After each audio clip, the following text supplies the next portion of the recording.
We started with a textile mill at Berkshire. Half our workers only spoke Portuguese. They worked in hot conditions, loud conditions, and they spent 20 or 25 years on looms.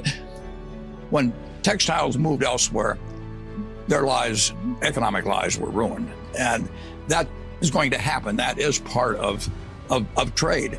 And the benefits, whether somebody buys whatever textiles we were turning out, handkerchiefs or anything, they may buy them a little cheaper. And we've got to keep the trade benefits everybody, us and them. As a society, it penalizes certain people terribly. And we've got to take care of the people that are getting hurt because we've got the resources. And take care means what? It means that somehow you have to have some kind of, you got to have retraining and all that when that's feasible. But it isn't feasible when you only speak Portuguese and you're in New Bedford and you're 55 years old and you spent your whole life on a loom. You've got to make sure that person has an income that's commensurate. We can do it as a society, and we don't want to let the individual case prejudice against trade benefits everybody, but we also don't want to say because everybody's benefited, to hell with this guy. But we're rich, we can afford that, and we should do it, and that's how we'll get a good trade policy.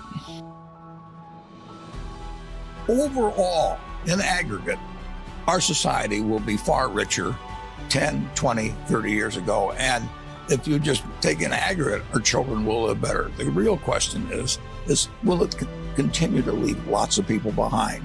And a specialized market system will leave people behind. There is, if somebody is, however you want to measure it, 10% below average, their opportunities in this world today have not improved at all, from 30 or 40 years ago. The classic situation is you take the Forbes 400 in 1982. Number one guy was Dan Ludwig. Your viewers have never heard of him. And he had $2 billion. Now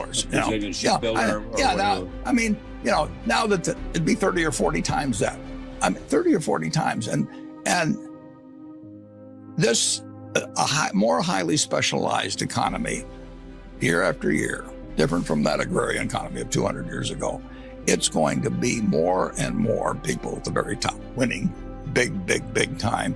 And it really won't do, absent certain types of programs, it won't do much for the person that really doesn't have any special skills for the market. The average person, or slightly below average person in terms of particularly market talents, is not going to do very well unless we have policies to make sure that they participate in some way. And the guys at the top are going to keep doing better. Pardon me? Policies from government. It has to be government. Government is always, the market system is this traffic cop. It directs resources, it directs brains, and it does a great job of it. But if it also directs all the winnings, it will continually